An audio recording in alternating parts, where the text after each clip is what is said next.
Hello, everyone, and welcome to today's webinar, Airflow Measurement and Control Actuators, designed for zone comfort, which will be presented today by Howie Smith. We really appreciate you joining us today. My name is Ron Pilkowitz, and I will be your moderator.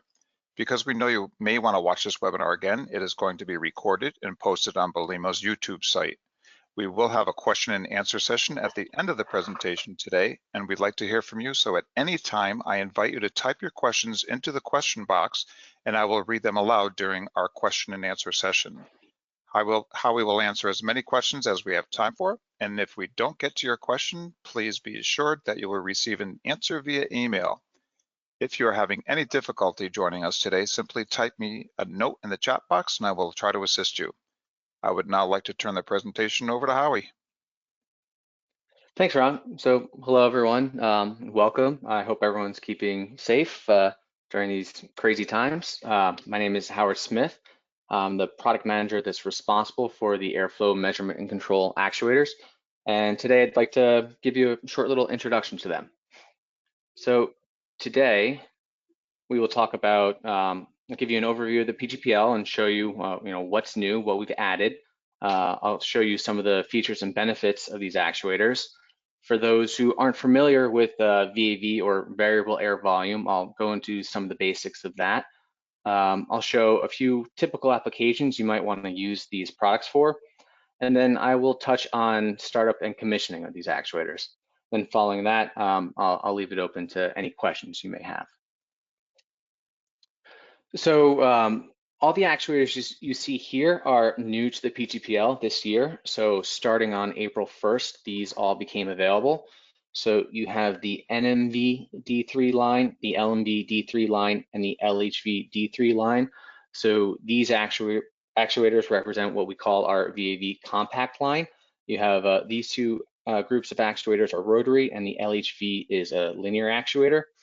And we also have the CMB-D line and the CMB-V line. These are our induct actuators with attached damper blades. Now, one thing I would point out is that the CMB-D line does not do any flow measurement. However, we did want to keep the actuators with attached damper blades together, so we've decided to include them here. The nomenclature should be very similar to things you would see in our existing PGPL, especially in our non-fail-safe category. So NM and LM, just like in our non-fail-safe actuator, stands for 90 inch-pounds and 45 inch-pounds. The LH is 34 pounds of force. The V is there to indicate that these actuators are pressure independent. The D3 indicates that they use a D3 differential pressure sensor. This is Belimo nomenclature, and I'll touch on what exactly that D3 stands for in a little bit. And finally, we have the different control methods that you can use. So we have the dash mod, which is BACnet MSTP and Modbus RTU native. We have MP, which is multipoint, which is a Belimo proprietary communication protocol. We also have MFT, which is our multifunction technology. It's not in the nomenclature, but for linear actuators, there'll be a dash and then a number following the control type, and that just indicates the stroke in millimeters. So a dash 100 following the control indicates a 4-inch stroke. For the induct actuators, very similarly, we do have the same nomenclature as we do for the rest of our products. The CM stands for 18 inch-pounds, and the B was something we added to distinguish our products from the European versions. If it is the pressure independent version, you'll see a B in this spot here. Each of them have 24 volts required. You'll see the direction of rotation, either selectable or to the left. And similarly to the stroke for the linear actuators, the number here stands for the damper size that's attached to the actuator. And finally, we have different control options, either on-off floating point for the pressure dependent and MFT for the pressure independent.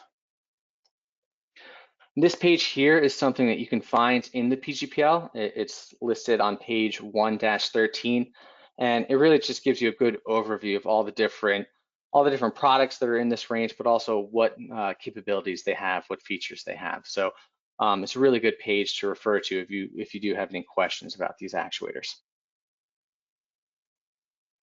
So now I'm going to talk about some of the features and benefits. So these actuators are Belimo actuators, so they're going to come with a lot of the benefits that you would expect from a Belimo product. However, this product line does have some new features in there that we haven't offered before in the Americas. So I'm going to touch on some of those features in more detail now. So the first of these is the D3 differential pressure sensor. So it's one of the more accurate and reliable sensors on the market. The D in this naming stands for dynamic, meaning that air goes through it, and the 3 stands for the third generation. Now, one of the things that was really improved between the second generation and the third generation is that there's 120 times less airflow that goes through it. Why is that important? So it actually makes it a lot more reliable, because when you have less air flowing through the sensor, you have less of a chance to pull in contaminants. You're going to pull in fewer contaminants, so you're a little bit more resistant to contamination, which makes it more reliable in the long run. Another nice feature of this sensor is that it doesn't have any drift. So the sensor doesn't need to be recalibrated. And this is different than a sensor that might do some form of active calibration, because during active calibration, you actually can't measure what it is that you're trying to measure. However, if you don't need to calibrate, you're always measuring. So you're always measuring something and can send that back to the actuator, to the controller. Select actuators are also available with NFC, or near field communication. This is the MP actuators that have it. So I'm referring to the LMV D3 MPs, the NMV D3 MP, and the LHV D3 MP. So all different stroke lengths for the linear actuators.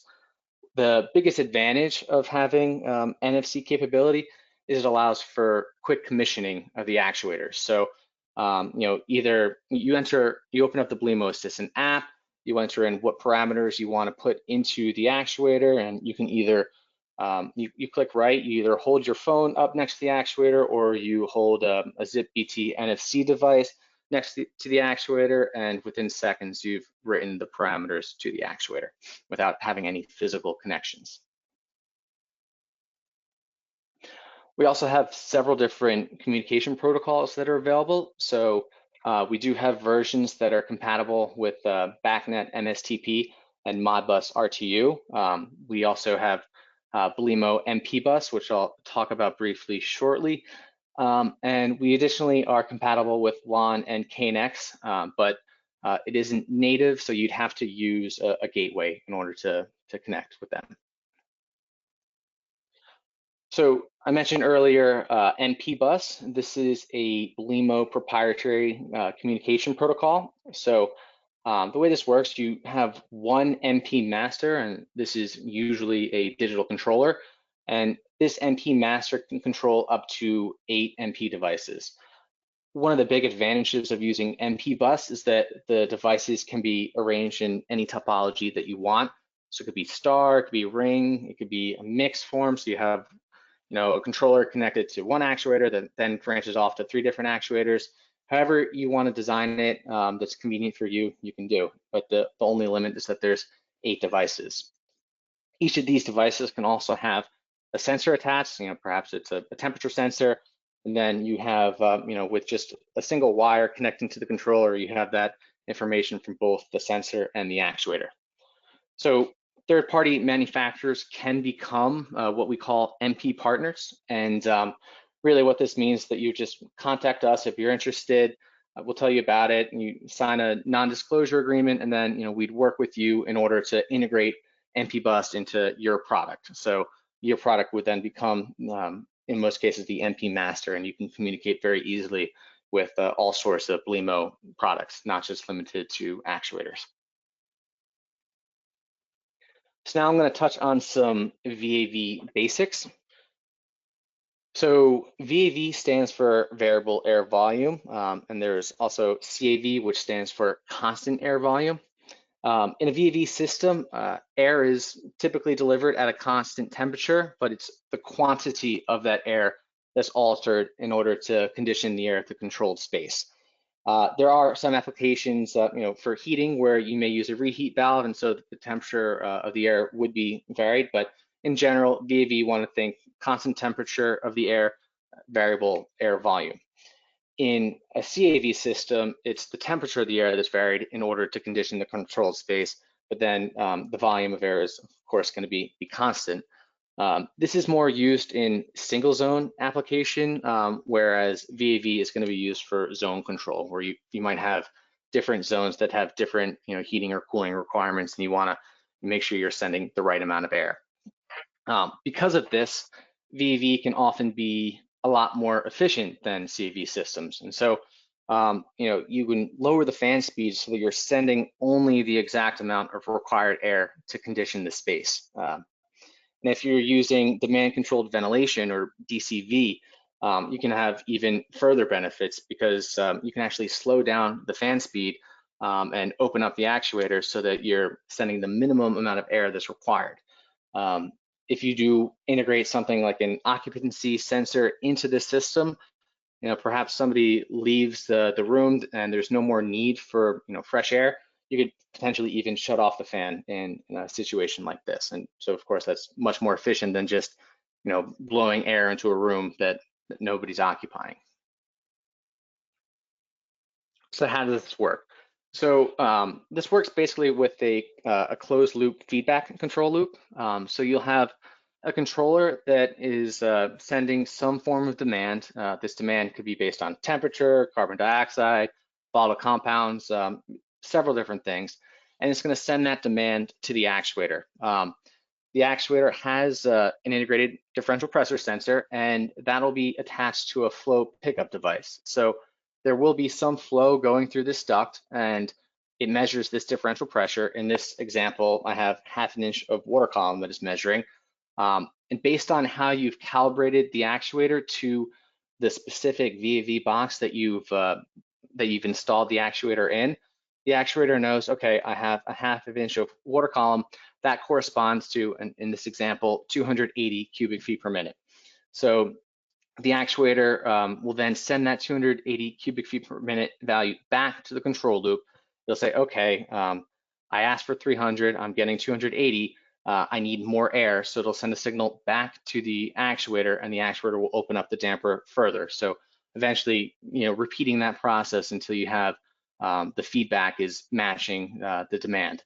So the end result is you have pressure independent flow control, similar to what we have with our EPIVs. So in an EPIV, the controlled fluid is water, but in a VAV box using these actuators, the controlled flow, the control variable is air. So this is a picture of a typical VAV box. This is actually an older picture, but I decided to use it because I like the angle and how it showed a lot of the different components that you would see.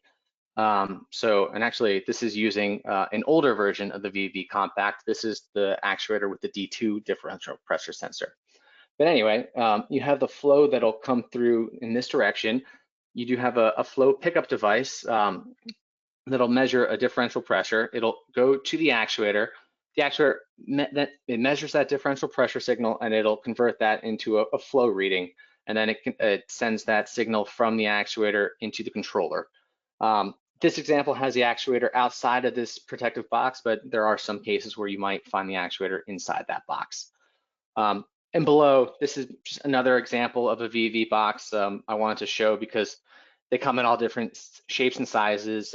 This is using a D3 version of our VAV Compact, but this picture didn't show the controller, didn't show the flow pickup device. So, I wanted to show the other pictures so you could get a better feel of what components to expect. Okay, so now I'm going to touch on some of the typical applications you may see. So one of the first is a very simple application, and that's constant volume, constant air volume. So in this setup, you have both the supply air and exhaust air. And in the center here, you have an occupancy sensor. So this sensor is just trying to see, do I have somebody in the room or not? And in this case, yes, there is a person in this room. So this sensor will send a signal back to the supply and to the exhaust air. And in this case, it's saying, okay, the room is occupied. I need to send max flow. However, if that person were to leave the room, then they would send another signal, and you would send the minimum flow. This Vmax and Vmin flow, these are values that you can set. It doesn't come fixed with the actuator. You can actually go into either the Assistant app or into PC Tool and change these values to fit your application. So this is a similar setup, but in this case, we're doing variable air volume. So in this case, again, you do have supply air and an exhaust air. Again, this is simulating an office environment, and you have somebody there, but instead of it being controlled by an occupancy sensor, you actually have a controller that's sending a 0 to 10 volt signal. So that controller could be based on several different things. In an office, it could very well be temperature, and based on what requirements you need to have. If you need a lot of cooling, it's going to send a 10 volt signal. If you don't need much, you perhaps just need fresh air to meet fresh air requirements, then it's going to send a 0 volt signal. Somewhere exactly in the middle, it'll send a 5 volt signal. So very, very simple setup. Though some other things that you can do in a setup similarly is that, say you wanted to create some form of either positive pressure or negative pressure in the room. Since you do have supply and exhaust air, and since these Vmax and Vmin values are values that you can adjust, if, as an example, you set the exhaust air Vmax and Vmin to be always higher than the Vmax and Vmin of the supply air, then you can actually create a room with negative pressure using the same signal from the controller, because 10 volts to the exhaust is always going to be a higher airflow than 10 volts to the supply. So some other interesting applications that you can do with these products.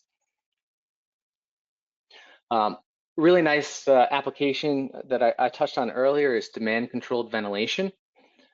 So a lot of digital controllers do have some form of DCV built in, and a lot of that's due to ASHRAE 62.1, which is for air quality requirements.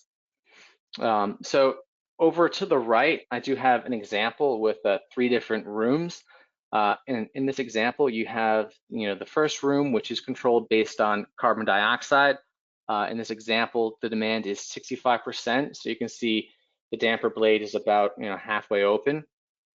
In the middle room, it's being controlled by VOC, and this demand is 80%. And you can see that the damper blade is fully open. And in the final room, there's an occupancy sensor. And because you can see that the person is outside of this room, that demand has dropped to 0 and the damper blade is fully closed. Now, if you weren't using any form of demand controlled ventilation, this fan could be sending a high volume of air to this damper blade, but it's fully closed. So you're really just creating waste.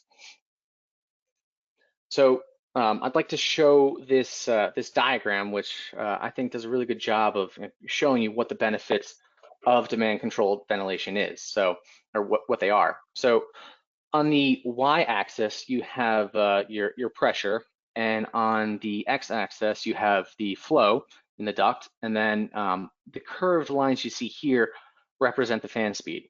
Now, often when people are designing systems, they're designing for full load because they want to make sure that their system can manage the full load when they need to. However, in reality, the building is more often than not going to be at full load. It's going to be at a partial load. So if you're at a partial load and you're still with a very high fan speed, the only way you reduce the volume of air is to close the damper. Now, when you close the damper and you have high volume of air, it's going to make a lot of noise and you're going to have a higher pressure drop. Now, with demand controlled ventilation, you slow down the air fan speed, or the fan speed, and you increase, you open up the damper blade and get it to the point where the damper blade is almost fully open. You have a much lower fan speed, and you're still requiring, or you're still managing the requirements of airflow that you need. So in point K, you have a high fan speed, but the damper is almost fully closed. And in point O, you've opened up the damper so that you don't need as much of a fan speed in order to achieve the same volume of flow. So this may reduce noise, but it also increases the efficiency of your system. One important thing to point out is that you never want to have this damper fully opened. And that's because if you do happen to get a spike in the load that you need for your airflow, it's a lot easier to be able to just open up the actuator further versus spin up the fan faster and potentially impact other zones that don't have this requirement. It's pretty easy to set up a system like this using communication protocols, so either MP-bus, BACnet, or Modbus. So, in this example to the right, you do have a variable speed drive fan that's connected to the controller, and then you have the controller that's wired to the different actuators. So it's a pretty simple setup. I do want to touch on some of the limitations of these products. So not all applications are suitable. I did mention that the D3 sensor does have some resistance to contamination, but with that said, I don't want to give a blanket statement that it can always be used in situations with contaminated air. So if you do have an application like that, I would prefer that you contact Belimo customer service so we can look at the application in greater detail to make sure that we can really meet your needs. Same thing goes for room pressure control. It could be possible that it might be able to be done with these actuators. I gave you an earlier example of creating negative pressure using these actuators. But again, I can't make a blanket statement that it can achieve all of your needs. So if you do have that application, please contact Belimo customer service. Two applications that we can't currently do using these actuators are duct pressure control, or we don't have any quick running actuators in the VAV compact range. But if you do have needs for these sort of products, please again contact Belimo customer service, because just because these products can't handle it, there might be something else out there that we have that can help you with these applications. Last thing I'm going to touch on is startup and commissioning. So one of the things that's unique about these products is that if you do want to access some additional settings in PC Tool or the Belimo app, and these additional settings help with calibration, you're going to need a release code. This release code is specific to you and the products that you purchase, and if you do need one, again, I please ask you to reach out to Belimo customer service. And once you have that release code, you can, then you can actually calibrate these actuators. For the products to function properly, I really recommend that you do calibrate them. They will function to an extent with the default settings, but it's highly likely that's not going to be accurate. And we want these to be accurate to your products, to what VAV box you're installing it in, and we have the capability of doing that, so I don't want you to use these products without calibrating them. Traditionally, this was done by the OEM because we only sold these products to OEMs, and so the OEM would do the calibration in their factory using a flow measurement device, and once it was installed in your building, it was already good to go. However, if you do order these products directly through Belimo, it is going to be your responsibility to calibrate these actuators. With that said, we are of course here to help you if you do have questions during that process.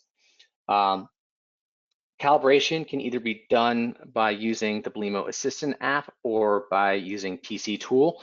But as I mentioned earlier, only the MP actuators will be able to utilize the Assistant app, and that's because they're the only actuators with NFC capability. If you purchase the mod or MFT versions of the actuators, you're going to need to use PC Tool. Okay, so with that, I'd like to open it up for questions. Thank you very much, Howie. Please remember to follow Belimo on social media for all the latest updates that Belimo is sharing. And we will now open up the call to some questions. There are several that have come in. Please be assured that if we do not get to your question, Howie will answer them via email. The first question, Howie, is VAV similar to VRF? Okay, so it's an interesting question. So VRF, for those who don't know, that stands for variable refrigerant flow. They are similar in the fact that both technologies are trying to accomplish the same thing, which is zone control. However, they're doing it in a different way. In VAV, you're varying the volume of airflow in order to achieve the load that you need, whereas VRF is varying the refrigerant flow. One thing I do want to point out, however, is that VRF, though it's a unique solution, it's not going to be able to meet requirements for fresh air, such as ASHRAE 62.1. So if you are using VRF to do zone control, you're still going to need something else to accomplish your fresh air requirements. So even if you do have a VRF system, it might be useful to have a VAV system as well to at least manage all the different requirements you have for fresh air. Okay, number 2, which actuators are available with near field communication?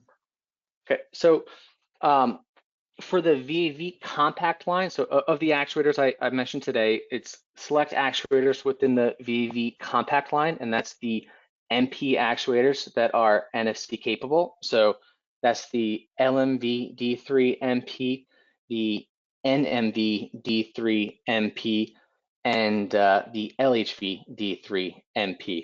And if you're not familiar with these MP products, the other thing I maybe forgot to mention earlier is that there's a nice guide available on our website. If you go to the website for the airflow measurement control actuators and you click on one of the MP actuators, there's a guide that's an introduction to MP bus technology, and it gives you a good overview of what some of the benefits of MP bus are. Thank you, Howie. Do these actuators require a third-party controller? Okay, so I would say for the most part, yes, the actuators do require a third-party controller. Essentially, the logic within these actuators is converting a differential pressure signal into a flow signal. And if you want to do some more complicated VAV applications, you're still going to have to use a third-party controller. Okay, we have time for one more question. Is it okay on an AFB series to use the 2-10 signal output from the actuator as an input on a slave actuator? Sorry, could you repeat that one more time? Is it okay on an AFB series to use the 2-10 signal output from the actuator, excuse me, as an input on a slave actuator? So the AFB, that's not one of my products, but to the best of my knowledge, yes, that is something that's possible, but I will confirm with one of my colleagues before saying yes for sure. Okay, great. That's all we have time for right now. So thank you so much, Howie. If you would like You're to, welcome. if you think of any questions after today's webinar, you could email Howie directly, or you can email myself at training@us.belimo.com, and Howie will be sure to answer your questions via email. Again, thank you everyone for joining, and Howie, thank you for the presentation. Everyone have a safe and great day. Thanks, Ron.